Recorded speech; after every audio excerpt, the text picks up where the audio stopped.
beautiful shining stars. So you think it's funny, like we're almost at the end of our 44 days and we're talking about money blocks. And I think it's so crazy to me how just things arise. And if you've been following me about my Kickstarter, you know I'm writing a book about Etsy Tarot business, and I'm doing a class on that. That's something big that I'm working on for May, June, and July. And I asked beautiful Sarah Jordan if she would like to write her success story to start, like, kind of like an introduction to my book. And I'm super excited because she said yes. And let me show you. Let me put something here. Sarah Jordan wrote, and now she has a new cover. Like, this is the older one. She wrote this book called Rich Witch.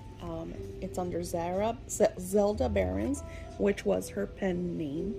And as I'm rereading, because I'm researching for my own Etsy and tarot cards, and I want to talk about how I loved her book, I found something in here that I thought was incredible, and I want you to see this.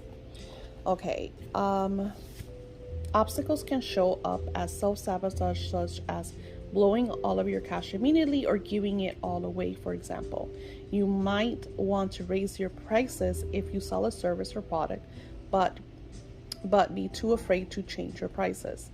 Or like my friends, you might be afraid to charge anything at all. So it's like she talks about like different reasons why we might have money blocks. And this is the one that really blew me away. She said, money might mean security for you. How can you give yourself more security now, even without truckloads of cash? She said, you might start by creating a stash of emergency food, or by showing yourself that you are worth taking care of. Make yourself a priority. Money won't buy you security if you are catering to everyone else's whims first. So if you guys have been following me for a while, you've noticed that I'm always talking about how clients take too much advantage of me. And if you downloaded this and you've read the first page, now you understand why I am the way I am.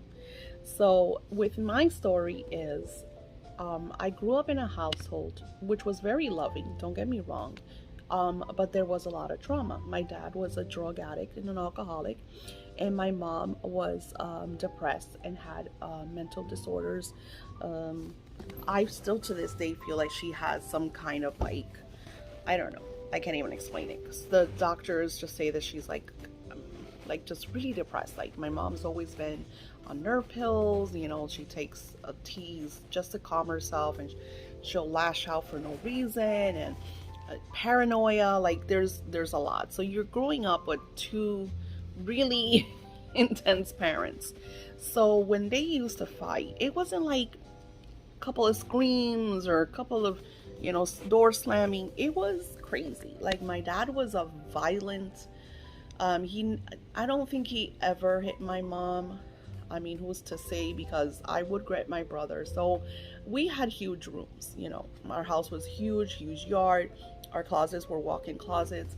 So in my room, if you would go into the walk-in closet, the door, you would open the door like this, right? Like, it would go in. So what I did is, behind the door, all the way behind the closet, I had my clothes. So behind the closet, behind the door, behind the clothes, I created almost like a little sanctuary. It had pillows and it had blankets. So anytime that they would do this, which was almost every week, I would grab my brothers, because they were little. I was the oldest, and I would take them there, and then I would tell them stories. I was always been a storyteller. So I would make up stories about witches and princes and, you know, whatever kids make up, as, you know, I was super young. And that would like keep us in kind of our own little world. I also had a record player with like Disney, and maybe that's why I love Disney World so much. So I would really go there and create this kind of like little sanctuary for us to kind of, you know, and let them do whatever they were going to do until it came to a halt. And sometimes we would even fall asleep in there. Sometimes, it was all an all-nighter, and we were children, so we that's why we had the blankets and the pillows and everything. So if we had to fall asleep in there, we would. So I always felt like I had to maintain the security because I had to watch over my brothers. um, Even after I left, because I left my house at 15, I got married extremely young to my husband. And one of my middle brother, always, I remember one time he got really mad at me, and he said that I left him, and I left him. So he had this thing that I left, that he had to deal with that. So in many ways, everybody felt that I had to protect them and take care of them. And so my whole life I've been overbearing with my kids, which is not good, because then it's harder for them to go on their own and be responsible. And so they always know that they could come to mom. If they need money, come to mom. If they need somewhere to stay, come to mom. So whatever they need, come to mom. And and it started there. It started in my home as a child.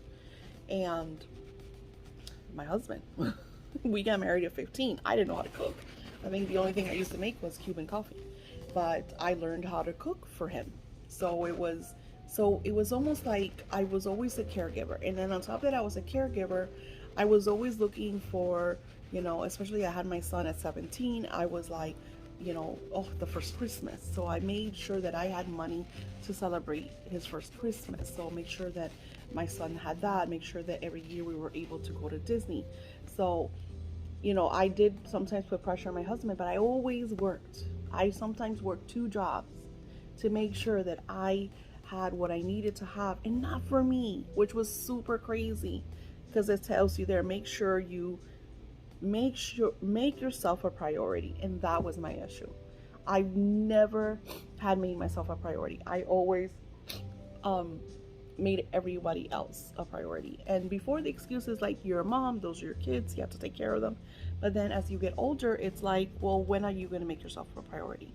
So that was my huge money block, was me saying, okay, you know what, you guys need to do the things that you need to do so I could take care of my books and my stuff.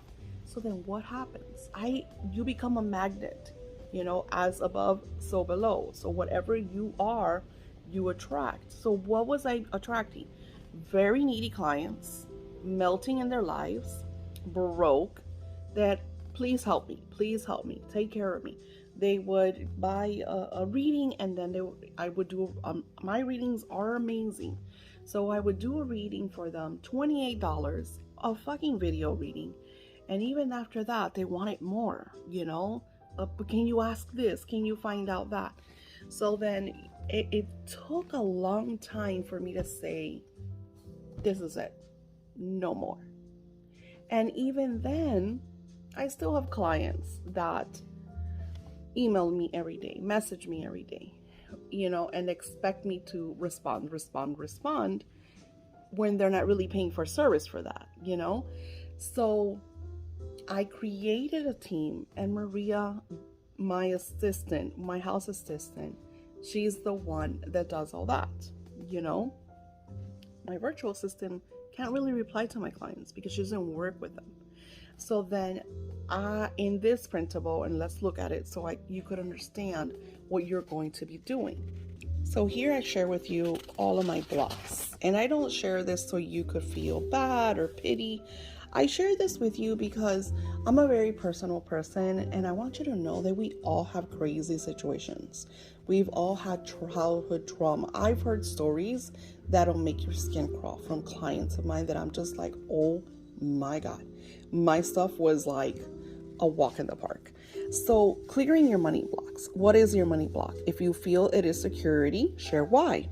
So what I would do is, of course, I'm going to go back into my childhood, tap into all that energy, talk about like my husband. And lately, when I do my rescripts of the day, I make sure that I add my husband, being more good with a budget and, taking care of certain things that he didn't take care of before. And not only that, now we're actually physically sitting with a budget so he could see, well, this is how much I pay, this is how much we need to come up with, so I could focus. Because what happens to me, and I've noticed this, so I've noticed that for me, my manifestations come in like clumps. Like, I'll have months that I don't make no money, and then I will have a month that I will make the money for like a year of what some people make in a year. I'll make it in 1 month. So it's very sporadic, which is not great, because you have your responsibilities.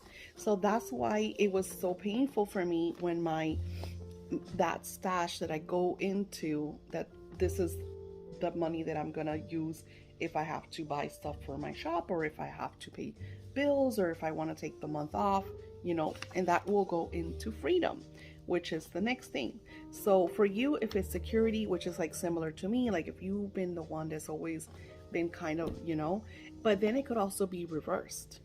What if your block is that you always have people taking care of you, and then you don't see a way out? You be like it, like I told my son today, was you need to stop making excuses, and you just need to go do it. Like, stop saying that you're waiting for this, or next week you're gonna do that, or because you can make excuses. Like, here's a perfect example. When I bought my dream car, I had $200 in my bank account.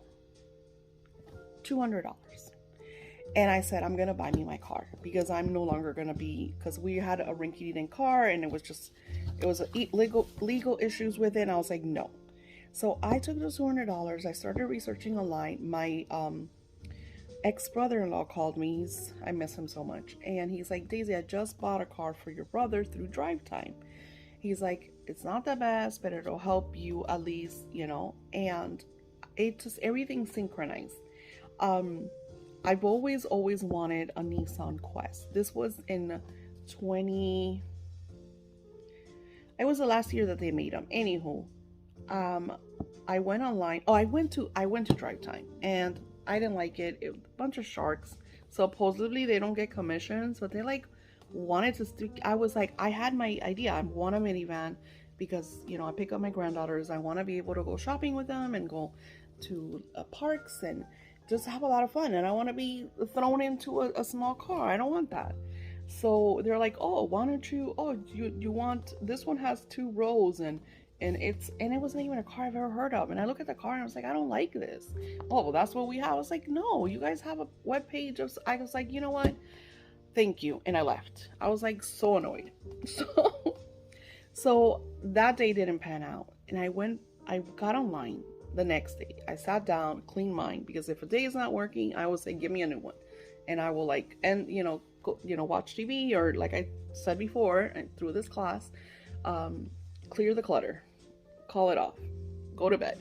And then the next day is a fresh day. It's a new day. So I sat down on a computer and I said, I'm going to find me the van that I want. And I did. And as soon as I saw it, I called, and the guy that I talked to was really nice. He was in another whatever place, dealership, a little further than mine. Actually, a lot further than mine. It's like an hour and a half away. But I said, this is the car I want. He was, well, if you put a $200 deposit, or not even, I think he said $175. Nobody could sell it. Nobody could buy it. That, like, the car is yours, but you have 2 weeks to come up, because my down payment, I think, was like $1,000. So I had 2 weeks to come up with the rest of the money. Mind you, I'm paying all the fucking bills. So I had to figure out how I was going to pay all the bills and get the car in less than 2 weeks. And I was like, no, I'm going to do this. This is going to happen. So I did it. I closed my eyes. I put the deposit down. And it wasn't just that. It's the insurance. I don't remember what else you have to, well, the tags. There's like a lot of little things that go into purchasing a car. But I was like, I'm doing this. Everything synchronized, from the car to me having the money to put the down payment to the perfect insurance. I got a credit for the taxes. I mean, it was just super duper awesome. So finally, 2 weeks passed. I have the money. I go over there, and he tells me, you don't know how many people wanted your car, because, they had to deliver it to the lot. He goes, as a matter of fact, today I had a woman that said that she would pay extra for your car. And I'm just like, yeah, no. because like I felt like he was telling me to like to talk to her. She'll give me money to get that car. I was like, no, that's my car. So clearing the money blocks by just doing it, because sometimes if you make excuses because mommy used to do everything, daddy used to do everything, you know, your husband, your spouse, your partner, whatever the fuck used to do everything. So you need to get your feet wet. So with me, of course, it was security. It's easier for me just to go and do stuff because I'm a go and do it. What is it called? A doer, a go doer. I forgot what they call it. But here's another one. The next one is your money block lack of freedom? And this one I thought was really cool because, and I'm going to go back to Sarah and read what she wrote. So she says, for example, money means freedom to me. So in order for my spells to work ultra fast, I must give myself freedom now. This could mean taking a walk outside or traveling to a new location. It could mean taking the day off or allowing myself to sleep late. It might mean ripping up my to-do list. When I feel free, I'm ultra powerful. So I couldn't find it, but she also wrote how she was the older sister, so it made me remind me of me, and her parents used to always tell her to share everything with her younger sister. So her money block was also that every time that she would have something, regardless of what it was, her parents would always make her share with her younger sibling. So she always felt like if she was going to have money, that she would have to give it away or share it with other people. That, and I didn't add this here, but a lot of times I remember, and Amanda Frances talks about this, a lot of time I would be visualizing having this large sum of cash and then my school loans coming in and taking $20,000 of it, or my mother telling me that I had to give money to my brothers, or I would always see someone trying to take my money. Or worse, oh my God, if I make too much, that was the worst because I thought it was funny. Where I used to work, we used to make really good money. We would, some of my coworkers would make anywhere from 100 to 200,000 a year. We would make stupid money. And their biggest complaint was, oh my God, look at all the taxes that they took from my check. And I'm thinking to myself, they're driving Mercedes. One of them had just bought a 4-bedroom house with a pool. And I'm thinking to myself, wouldn't you be grateful that you make this much money? That paying that much taxes means you're making a shitload of cash? So I was another one that used to think, oh my God, if I make, because they put that in your brain like, oh my God, the government's going to take my money. But they're not. They're taking the taxes because you're paying for your country. You're paying for the government support to do all the things that they do. So that you can't make that a block. My mom does that. My mom always had that mentality that the government needed to help her, that, she didn't have enough, and she bestowed that energy on my brothers. So my brothers, until this day, my mom's in her mid-60s. She takes care of one of my brothers who's in his 40s. So it's like you create that energy and that vibration, and that's what you receive. For me, I was overbearing for my kids, so it took a lot of work for me to push them, and I still push them, and talk to them and give them advice, and I apologize for being so overbearing, so not allowing them to find themselves and do things, So it could be lack of freedom, it could, I feel like for my kids sometimes it's a lack of freedom of doing their own thing, of figuring it out, so you have to find the core of your money blocks so you could create the changes, and this is a great way for you to look at them. So when those fears resurface, you could address them like we talked about, just like we address ego, when that fear of, oh, you have to pay all the bills this month, I could be like, actually, no. There's X amount of people living here, and we need to all pay the bills. And then not feeling bad for it, because then if, I used to be in a place because I used to feel guilty, oh my God, my mom's going through so much because my dad's putting her through so much. There were times that my mom would actually make me choose sides. She would make me choose her over my dad because she was mad at him because she had a problem. And that's so horrible to do. And as a child, you don't see that. You're like, oh my gosh, and she would tell me, I'm your mom, you have to pick me first. I had you, I took care of you when you were sick. She would like, oh my, I can't even tell you. It was bad. It was really bad. Oh my God. What if you have both security and freedom? That is perfectly fine. This is why you're doing this. Here is another block. And one that is very popular. Money's evil. You don't know how many times I talk to people and they're like, I'm not greedy, I just need a little bit. What the fuck? Like, that is such a major money. Like, I could hear my mother. in the background.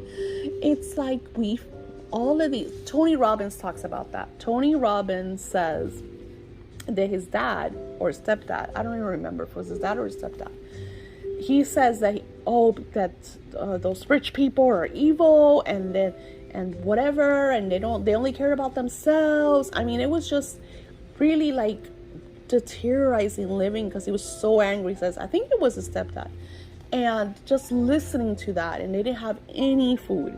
And he says that what changed his life, his aha moment, was it was one Thanksgiving and they didn't have any money, and some strangers bought them a whole Thanksgiving meal. And his dad or stepdad, instead of being happy, he got livid. He was so pissed. We don't need charity. And that's horrible, because right there, and I love it because I recommend you get this book. It has a lot of insights, and it also has rituals.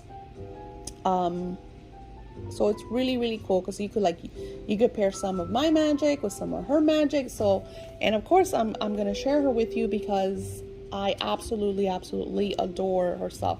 So one of the things that she talks about in there is if you have always been the supporter like me, you know how many times people have tried to give me stuff and I'm like, oh no, it's okay, thank you.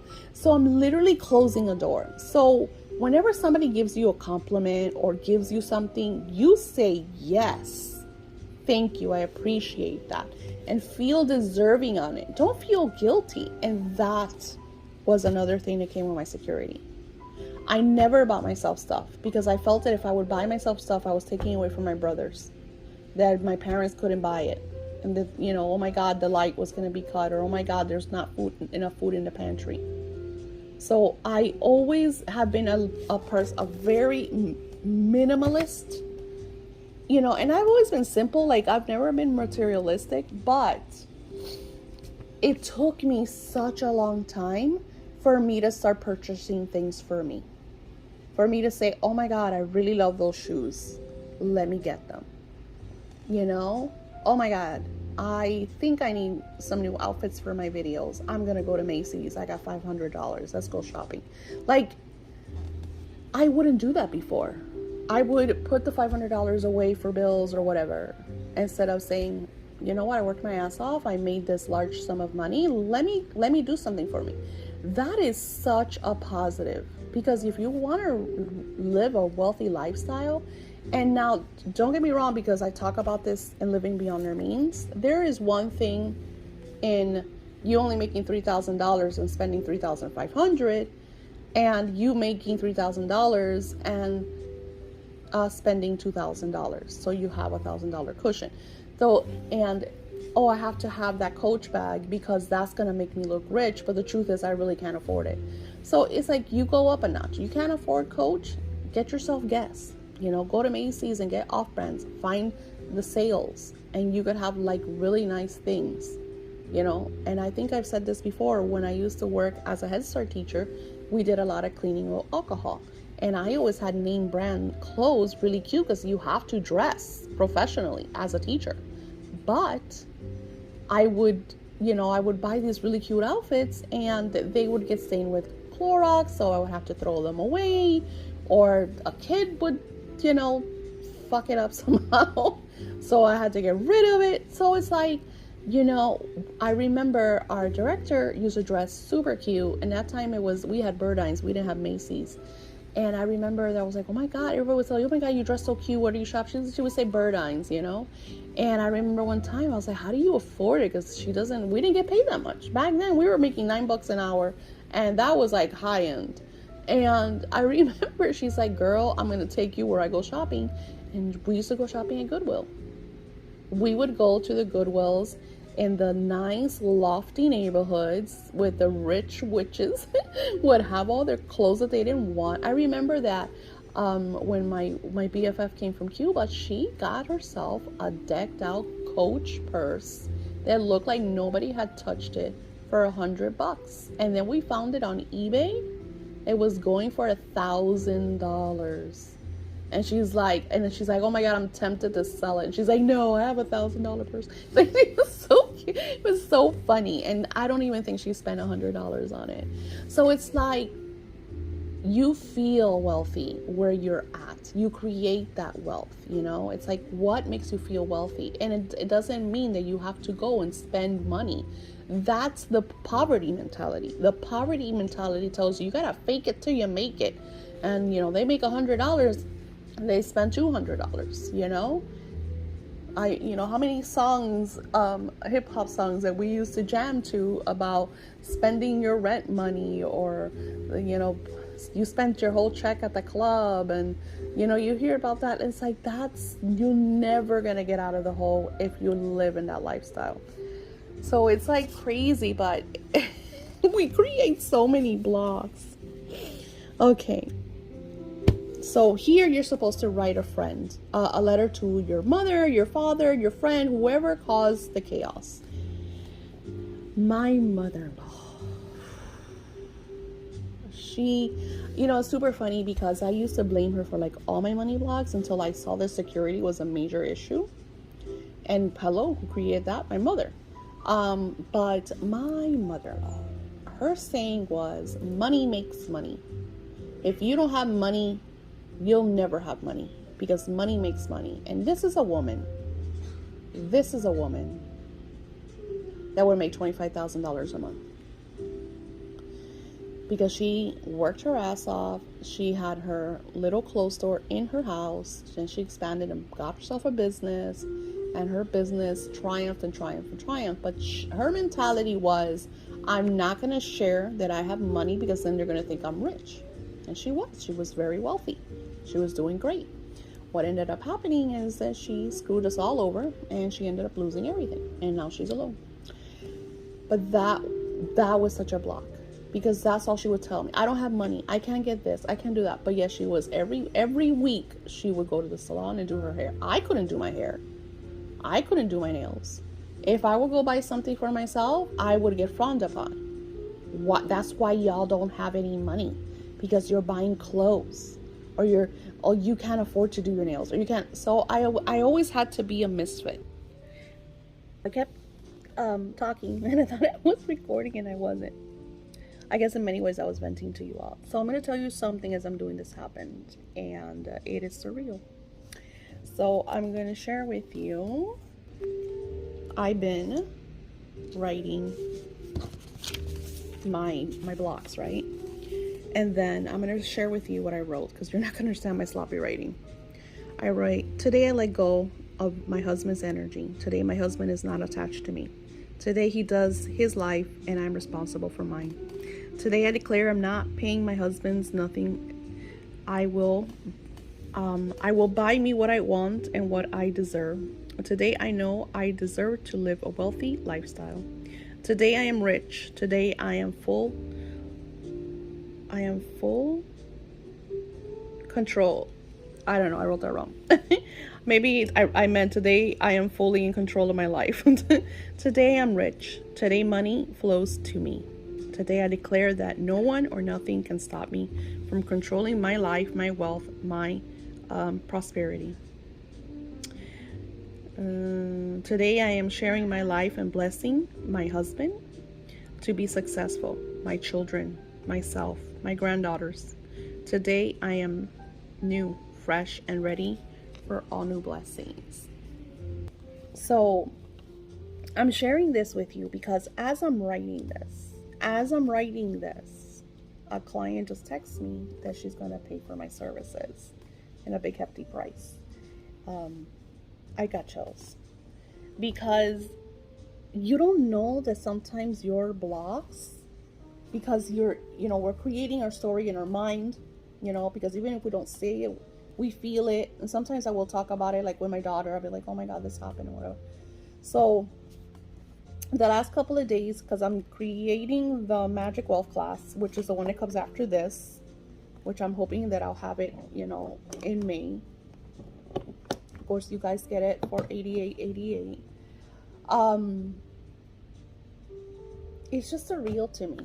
It's really crazy to me that energy works so fast, and I have chills from head to toe. That you feel yourself in like a slump or a less vibration and less than energy, and then magic happens, like right then and there, and I'm doing rituals for my sons, I'm doing ritual for my husband, because I know that when we're all successful, because then, as I'm writing this, I do remember when my husband had a really good job, he used to pay for all the bills. And I remember we used to go shopping. I remember that those 2 Christmases were crazy. Like, we bought crazy gifts for my mom, especially for our kids. We went on lavish vacations.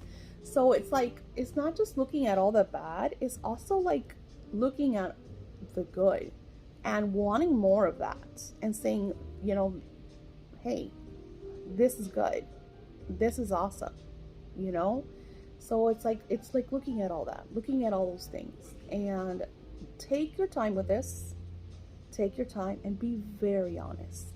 And at the end, when you're done, do the same thing. Declare that this is ending, declare that this is the last day of this, that this is never going to sabotage. Because what you're doing is you're taking back your control from these individuals, from these situations, from these circumstances, so you could be more in control of your wealth energy, which is a vibration. And let's continue on our printables. So roll all of that. I roll a lot of pages. And this is the one that we already talked about. Okay, this is where I love this, where magic starts. Put your seatbelts on. That's why I'm saying, like, if you could do it in one sitting, do it in some sitting, but you want to really take your time with this, because first you want to do major cleansing, clearing, unblocking, releasing all the bullshit, and then creating your executive team. Like I told you, one of my execs, is Maria, and Maria's with me every single day. She helps me clean the kitchen. She helps me do the laundry. She's helping me organize my disaster, because I'm like, Maria, I have these classes to do. I'm just going to show you a little, don't judge me, please. So I'm doing, and this is just a little area, okay? These are all the books that I have for the research of what the classes that I'm doing. Just all the books. Oh my God, I'm so embarrassed, guys. And then this is me going into all my old stuff, because I have journals and stuff in there that I needed for the research. The vacuum's in the background, because then on top of it, I'm vacuuming. My daughter just removed in. So she is still under move mode, and then she's got a cold. This lasted like almost a month, if not a month. So she's really going through it. Wait, it gets better. Those are all her boxes, along with some of my boxes and stuff. And then you see that teeny weeny little corner over there on the right? That is the only area that is finally organized. So then I have to, you have to create a mess in order to organize. So even though you see that huge mess, everything is actually in piles.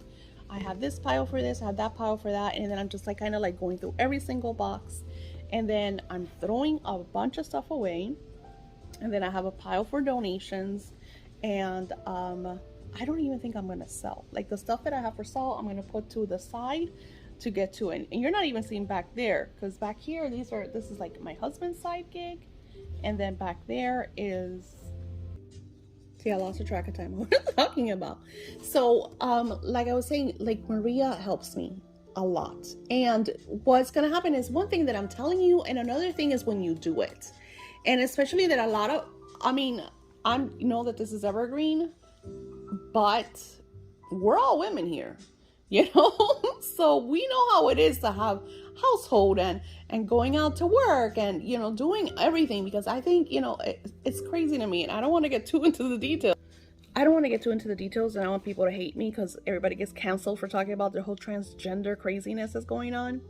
But I don't even get involved in that. I'm not even talking about that. But there was this woman who was talking about the whole thing with the feminism, and she says, women have complaints about, how the husbands don't do the things that they do anymore, and it's because a lot of time men feel very inferior to this new type of generation of women because they're like so independent. And I was like, I remembered that song, Where Have All the Cowboys Gone? I used to talk about that all the time because I'm like, it is so true. My cat's just like running around the house like crazy. She doesn't like this subject. So anywho, I'm very old school and traditional, and I always had the mentality of, marrying someone that was going to be like supportive and that I was going to support too, because I didn't want to be like my mom. So, and it's trying to create that type of lifestyle and, teaching my husband how this is what I want and this is how, can we compromise? Can we come, So when you're creating your spiritual team, like I said, I created Maria, and Maria is like my house assistant, because I don't like to call her a maid because, unfortunately, I have rich family who utilized their sisters as their maids. And I thought, to me, in my eyes, that was horrendous. I'm like, why wouldn't you start like businesses for your family? Instead, you're like, oh, I'm going to help them by making them my maids. It's just me. Anywho, I write, what if I told you I have a magical solution to your money blocks? Now, this will sound crazy, but this is not a regular old wealth class. This is a manifesting through magic wealth class. So magic we will do. If you could hire people to take care of issues, Kitty, behave yourself. Do not go crazy up there. She's on. Oh my God. Kitty. Sorry. If you could hire people to take care of issues that block your money, whom would you hire? How many would you hire? If today you had what you needed to hire the executive team that will take care of everything for you, whom would this team be? So I want you to think about, like, if you're wealthy, here's my thing, and this is going to sound crazy. One thing to me that means wealth is a fucking chauffeur. I want someone to drive Miss Daisy around. And I've never seen that movie. Everybody's always telling me to watch it. Because something that I really dislike is driving. I really, really dislike driving. And I would love to be able to have someone, a chauffeur, that would just drive me around. That would be amazing, super magical to me. So I'm not going to add him as my executive team, but wealth-wise, I would definitely, if I couldn't get my kids to take over and drive for me, I would hire a chauffeur, or at least someone that I could say, hey, I need to go here and there tomorrow, and you're my chauffeur. Hire a chauffeur service. But for my now executive team, I'm planning on creating a team that's going to help me clear away the needy clients.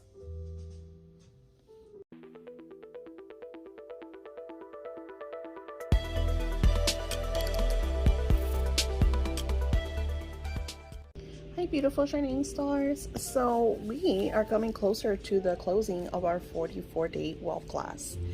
I'm really excited about the work that we've done. And even though that as I'm doing this, Mercury retrograde is kicking my ass. So with that being said, I am super proud that I was able to create such an extensive course, class, whatever you want to call it, because 44 days, believe it or not, is a lot of work. I actually have to go through each day, each lesson. What am I going to share with you? So even like in the 7-day when we did our class, our story, I still have to add videos. I still have to create each energy for each day. So it is a lot of work. It is a lot of work. So it feels really good because I feel like this is going to help so many of you, and you guys are sending me your feedback. So I love that. Love that, you guys are shifting your reality. You're seeing significant changes. Some of you are like manifesting amazing stuff and, and enjoying this. Someone told me that she loved the whole thing of coming every day over here and taking each class and just sticking to like a plan. And I find that in anything that we're trying to work on, we always have to show up, and really dedicating, says I'm going to dedicate X days to doing this, that, or the other is really, really important. For me, I remember one time it was like, I'm going to do 7 days. And then when I couldn't do the 7 days, I had to start over. It was like, okay, if I don't do a whole 7 days, I have to start over.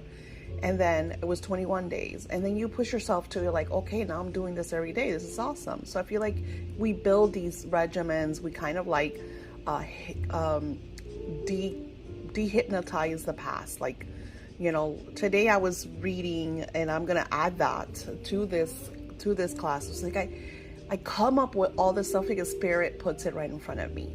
And one of the things that Spirit showed me today, as I'm sharing with you, asking how to ask, Spirit taught me about the money blocks. And we don't know about the money blocks that we have unless we like really know.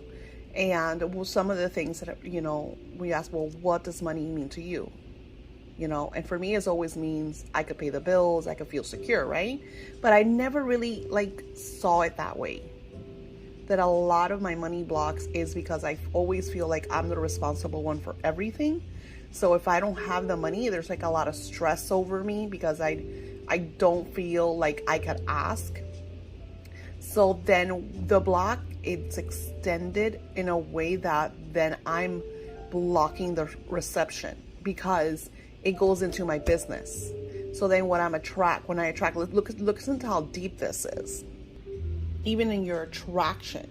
And I'm going to do this in a whole video. I don't want to go off, doing. I just want to share with you. So there's so much insights that show up.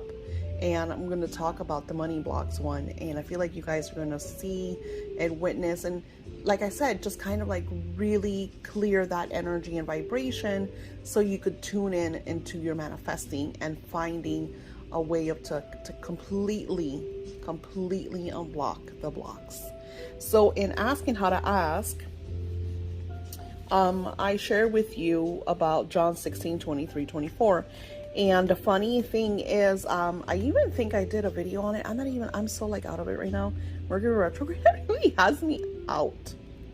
I like almost feel like I did a video on this. I'm just super lala. So in the original verse, and I talk about, it says, in the day that you will no longer ask me anything, very truly I tell you, my Father will give you whatever you ask in my name. Until now, you have not asked for anything in my name. Ask and you will receive, and your joy will be complete. And then here's the thing. So when I saw the original video, which was by Greg Brandon, he talks about the hidden one, which is crazy because in the one that you have is not cut. Here is cut. It says, ask without hidden motive is the one that wasn't in the verse of the Bible. Ask without hidden motive and be surrounded by your answer. Be enveloped by what you desire, that your gladness be full. And I talk about you have to like feel everything. And it's not just feeling, it's also physically doing.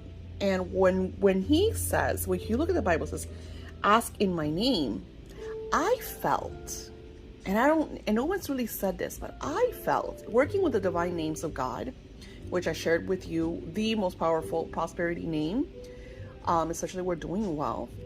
When I shared with you how to use that energy, and I know I only shared it for you one day, but I made sure that you had, that you were starting to use that vibration every single day with the printables where you are writing your script of your wealth lifestyle, and you are just gazing on the name.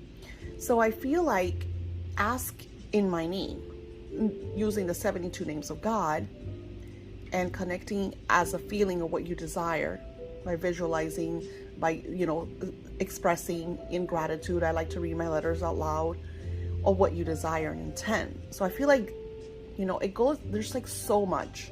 And we have like all of these masters teaching us all of these different ways for us to ask and receive. But I think overall is kind of us getting into that vibration. I feel like it's all a vibration. Is asking and then knowing, realizing that we are in the right frequency of receptivity. So it's really important that you do each lesson in these 44 days, because you just never know which one is the one that's going to be your aha. It might be that even though you do all this, you're still blocked. So it might be the, clearing the blocks of your wealth, which, like I said, I'm doing a whole other day on that. It might be repeating the 7 principles, or doing the 5 principles, which is also part of the closing of these 44 days.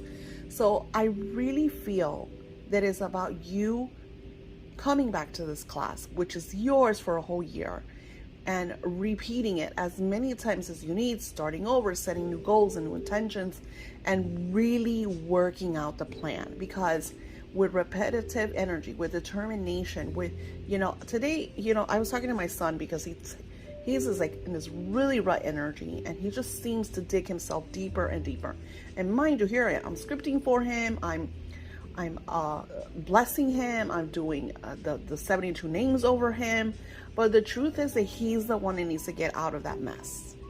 Like, he's the one that needs to really see, okay, I'm doing this is what I need to shift, this is what I need to change. Like I told him today, just do it. Don't wait, I need this, because we make excuses. I can't have this until I do that, or I can't do that. And so I'm just like, you can't make the excuses. You have to just go and do it. Because if you don't get off your ass, if you don't go and do it, if you don't ask for what you want, you're always going to be in the, I just got to do it, or I don't have time, or, oh, my life. You're just always going to be in that victim vibration. So I feel like this is the main thing of asking how to ask. And then I wrote, do you feel aligned with your desire? Are you living in the end? How does all this feel to you? So, I know Mercury retrograde started yesterday, but I felt it a lot today. Like, I'm like super tired. I could like sleep all day. And Mercury retrograde does that to me, because I feel like Spirit's like always telling me you're doing too much. You need to kind of balance yourself out. And it goes with the same thing that we're going to talk about in the money blocks. I'm going to be very personal with you and share, my money blocks, and, all the different money blocks. So you could find which one is yours, and so you can work on that, right? So I feel like when Mercury retrograde comes, the reason why it kicks our asses to such an extent is it because it helps us realize what is not working, and it pushes us to fix it, or at least acknowledge it, and then speak either to the people that you feel like are not helping the situation, or for you to set an action plan and try to, shift everything. So do you feel aligned with your desires? So, and sometimes I do. Sometimes I feel like really aligned with my desires. I got all the confirmations. I'm getting all the signs.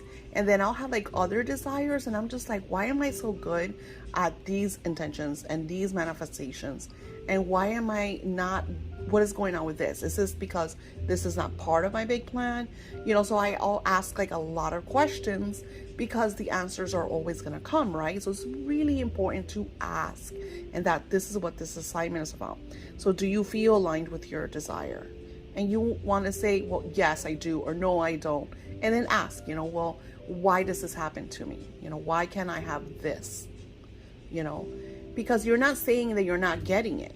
You're asking why it's not coming. You're asking why it's not showing up. Or what do I have to do to make this happen? Or what do I need to act upon in order for this to happen? And I tend to get physically, emotionally involved in when something is not working. I go into meditation. I sit with my faculties. We have this huge meeting, spiritual meeting, where I'm in that beautiful spiritual sanctum just with my faculties, and we're like really, really, and they always make me feel better, because then they'll do healing on me.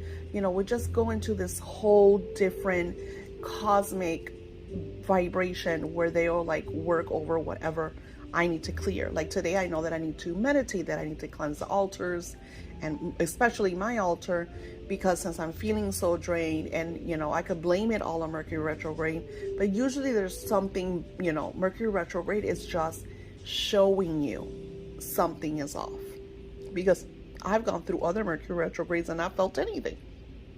Just, I'll see like little computer mishaps, or it'll be more of me finishing, work or whatever. But when I feel like this and I'm like super drained and super tired, and I still have to do the work because I still have to finish this, and I have so many other projects that I have to complete. One good thing about it is that it slows time down. So I'm able to really like kind of map everything out and organize. Like yesterday I did a major cleaning. I cleaned the house, organizing all my books so I could find them. And then while I do all that, I still, have to do like my orders and message people and clients and emails and, all of that. So asking for help is so incredible. And I'm going to share something with you that you are going to crack up. Give me a... Okay, so let me share with you the funny story. So that we're working with our executive team, and our executive team are like spiritual faculties, and sometimes you'll work with real ascended masters and people that in their lives were, depending on what you're doing. If you're a writer, you probably work with different authors and writers. If you're a business owner, you work with people like Fitzgerald or Ford, or like high-end people that are going to be part of your team, that are going to guide you and help you and create the most successful wealth for you, right? So for me, my main goal, and I keep repeating it, is that I want to I'm doing these 7 years, I'm creating this path for me. And in many ways, even though my business has been up for a few decades, I feel like this is all new, because I'm going into now what it is, the classes, the courses, my books, which is something I've always wanted to do. So I'm being pushed into a whole new direction, towards what I want to create for myself, especially that in my 7-year map, my goal is by 55, not be working so much one-on-ones, just doing this, the creation, the content, the books, and having a lot of leisure, a lot of family time. That's like my main thing.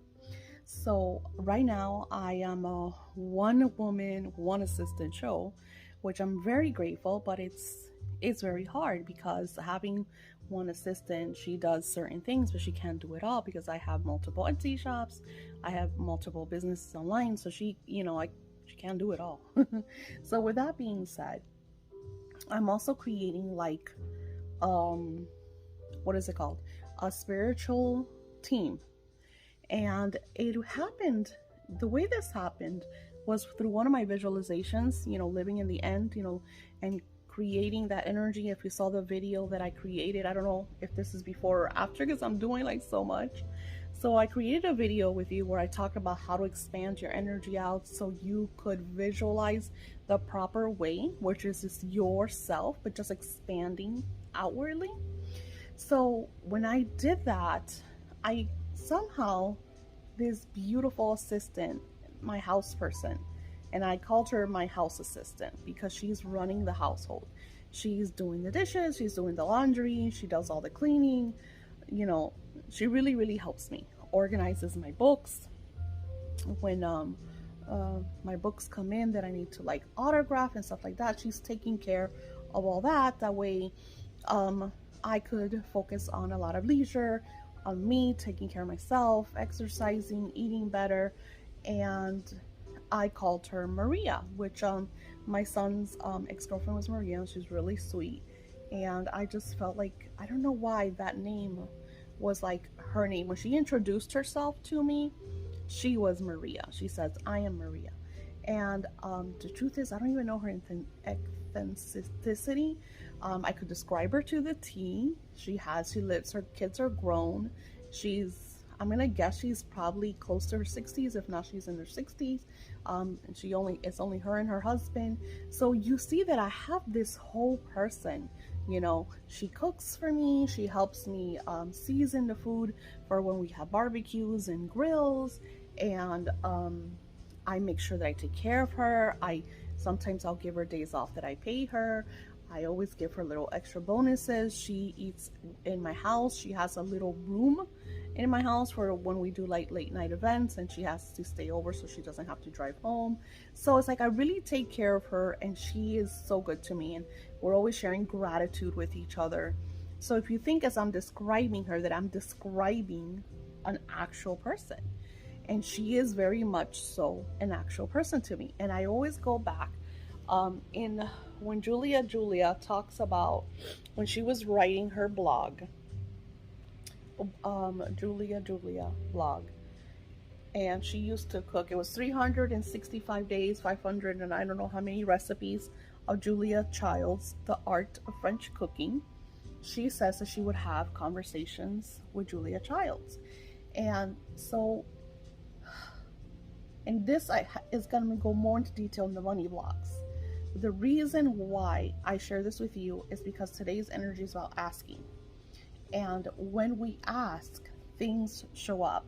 So Maria showed up in my life, and I talked to her, and you think, well, how is she cleaning and cooking and doing the stuff? Is she spiritual? Well, because I'm no longer alone in the kitchen. I'm no longer alone doing the laundry. I'm no longer alone. So even though Maria's not like physically here, she's here, and she's taking a lot of load off of me because I'm able to share that burden with someone. So while I used to really loathe cooking because it felt like such a chore, now I enjoy it.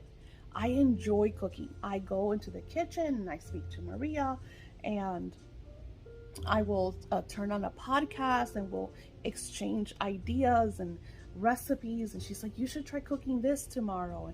And it's really great because it gets to the place that I feel wealthy because I have a house assistant that is running the house, and you create this team to do everything in your life. Okay.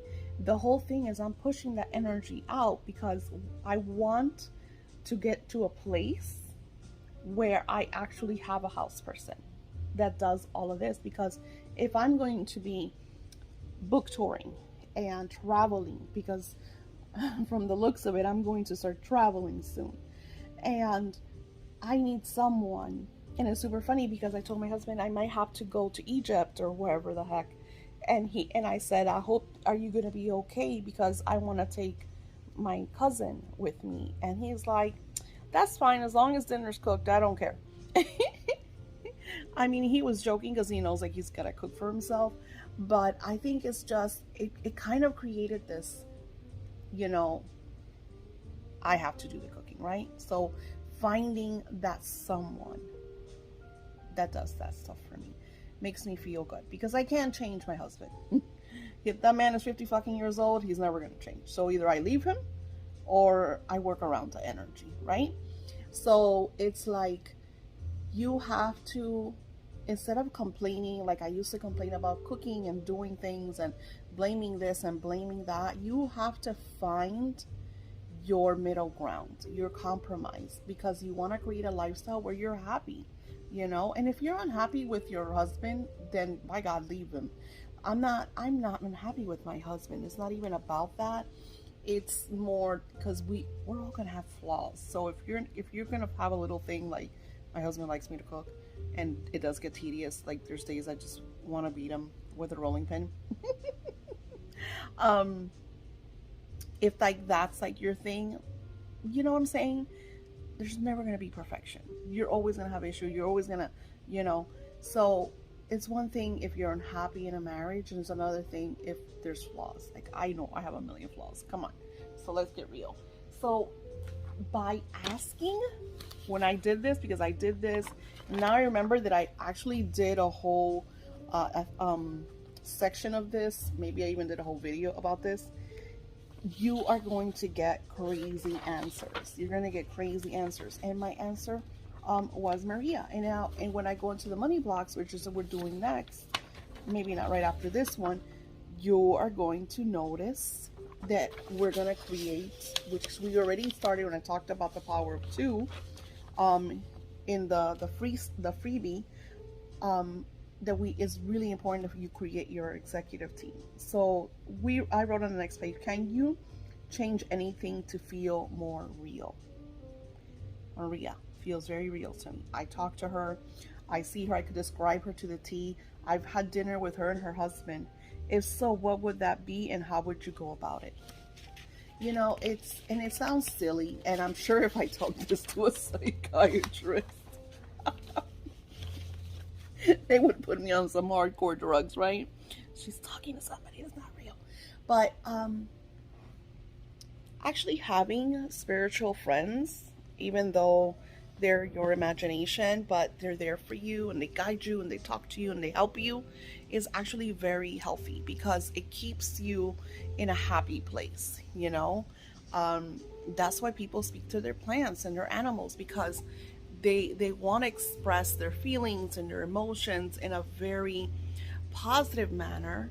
And even though that they're not verbally expressing, like I'll talk to my cat, like I know when she wants water, I know when she wants food, and she's not even my cat, she's my daughter's cat. And like it's super funny, like today she went into the room and because you know cats get hairballs, so she kind of threw up and she felt like she was in trouble. I could hear the panic in her meow because she knew, like, oh my god, I threw up in the carpet. And I was wondering, I was like, what's going, because she's like gnawing at my daughter's door so my daughter could open, and I was like, what's wrong? I wonder if she's okay. And when I went into my room, I noticed, and I was like, oh, and I said, I'm like, kitty, and you know, she's like not coming out. She's like, oh shit, I'm in trouble, you know. So I'm not gonna say, like, I don't know how it was in her old house, because like I said, she's, you know, we got her, she's 8 years old, but like she's here now, she's over there by the window, and I talk to her with a lot of love, and you know, and I know because sometimes she'll go and she'll look at the food, and I'm like, okay, she has food, and she'll like meow. I'm like, you want some water? You want some water? And I'll drain the old water, which she does have water, but she doesn't like it when it's dirty, like if she threw a little kibble or whatever in there. So I throw out the water and I give her, and it's funny, I think people are gonna laugh at me, but I give her filtered water, you know, nothing from the sink. She gets her filtered water, and she loves it because it's cool, you know, she loves it. So I feel like that's also another thing, you know, that she likes, that the water's cold. So it's like, you are going to find your lifestyle, and you need to creating this executive team, these people that are surrounding you and helping you. It's amazing. Yesterday when I'm, you know, and I'm still clearing, because I'm in that declutter, a cleanse, clear, like today I was supposed to work on my wealth altars, which I'll talk about in the money blocks. It is really important for you not to be alone, so you're able to do the things that you need to do, especially like when we're going through Mercury retrograde as I'm creating this. So my energy is not 101%, which was crazy because yesterday I was like energized, like high energized, you know. You think I was, I mean, it might have been the Shilajit. I haven't taken none today.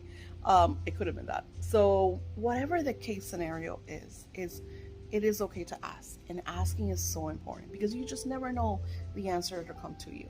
So take this and ask. It's not just about asking what you desire and your wealth or whatever, but that's why, you know, and if the other one I created is completely different from this one, because this one I created around you all for the class that we are working on.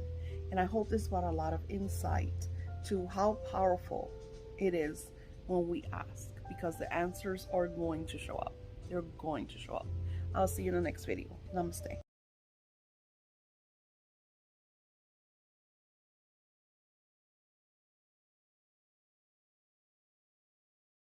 Okay, so where were we? So you want to create your dream team. So think about, like I said, think about my vision for Maria. I am, running my business. I help my husband with his business. I'm trying to start a business for my son, and I'm helping my daughter with her business. So I do a lot of work. They do everything. My daughter runs it. Like, it was almost like me starting it. Every once in a while I'll help her with post-it notes and little Canva stuff, that she is still learning. Kitty fell asleep on top of the table over there. So me creating Maria, envisioning me having someone in my house that takes away the issue of doing laundry and maybe making us lunches and dinners, and of course someone to interact with, because a lot of the time I'm home doing all of my stuff, and if my kids are working and stuff, nobody's here, and my husband works a lot. So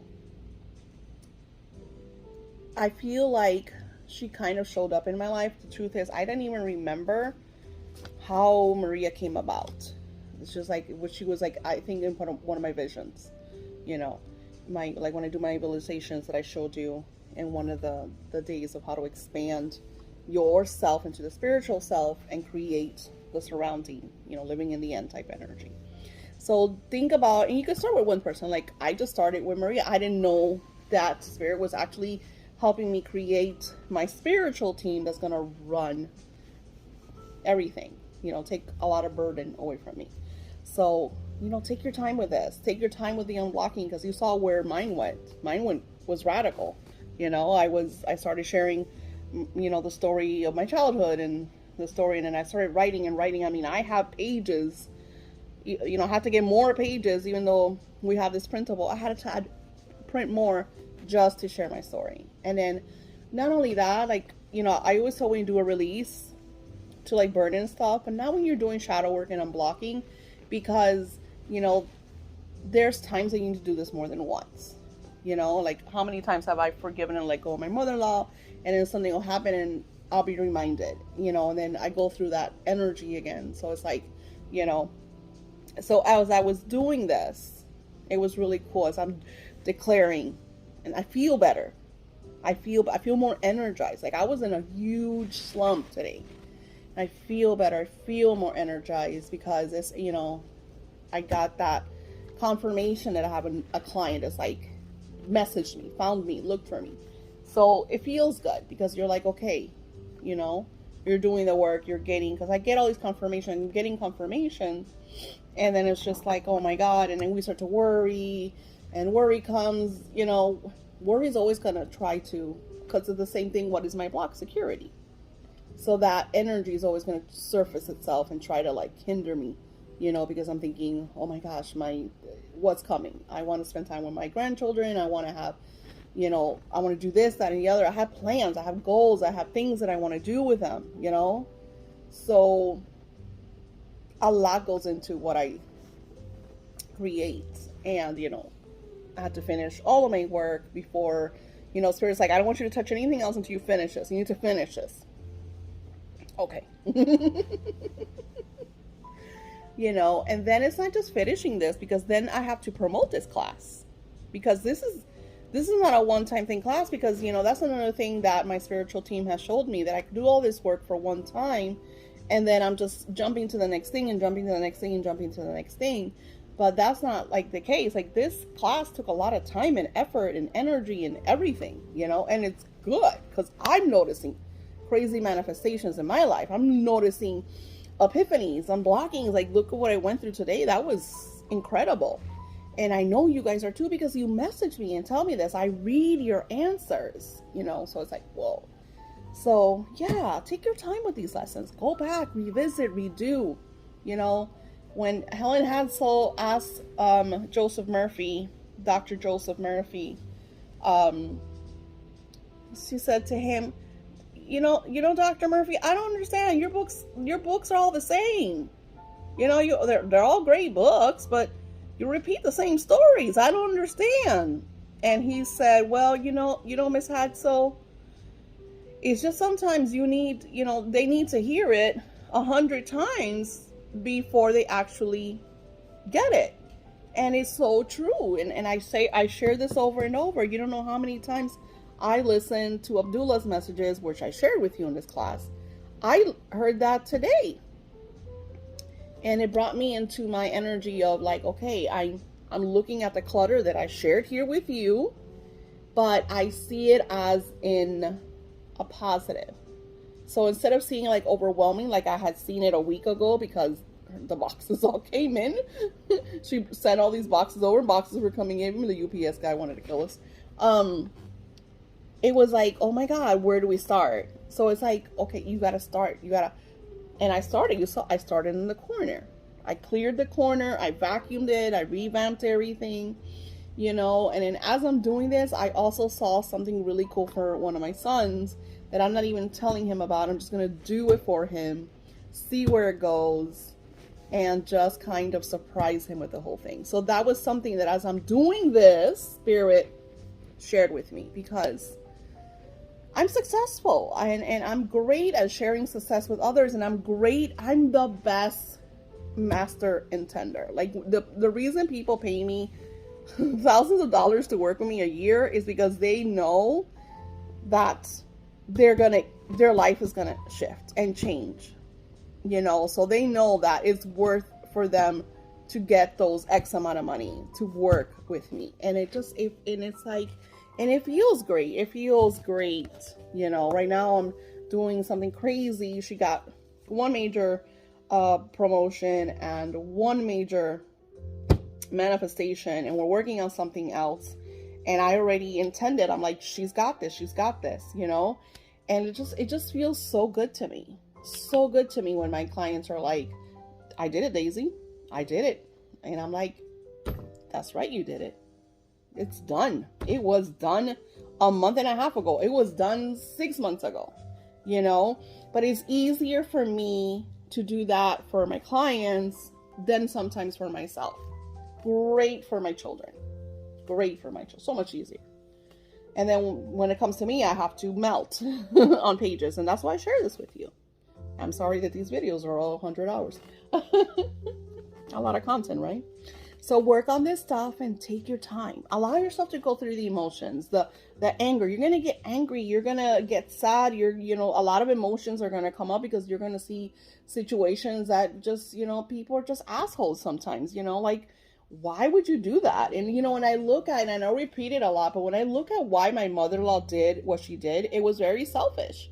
She did it because she didn't want people to ask her for money. So she thought that by bestowing all of this negative energy, that spirit's telling me to stop talking about it.